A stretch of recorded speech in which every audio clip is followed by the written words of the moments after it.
Hi there!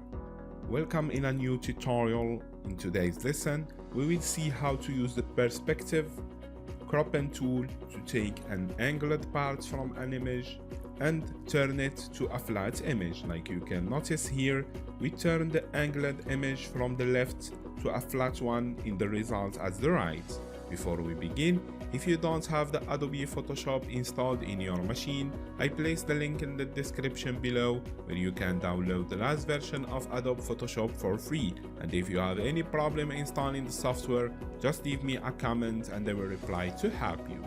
So to get started, we open the layer and the tool we are going to use is called the Perspective Crop tool.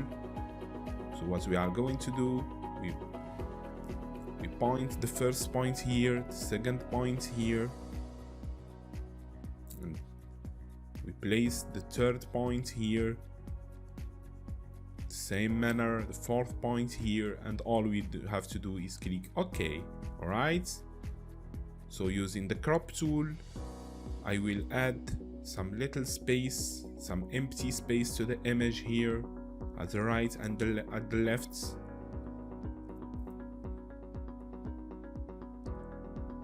And I will make the image more bigger, and like you can notice here, I think now it's enough, so I will use the crop tool another time to eliminate these little parts here, and like you can see the results we get. So at the left you can see the original image.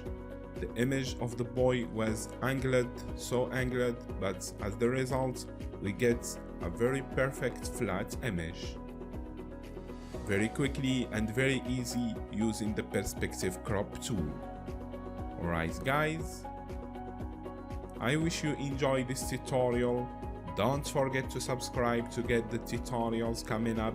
If you have any issues installing the software or applying today's lesson, just leave me a comment and I will reply to help you. Thanks for watching and see you in the next tutorials.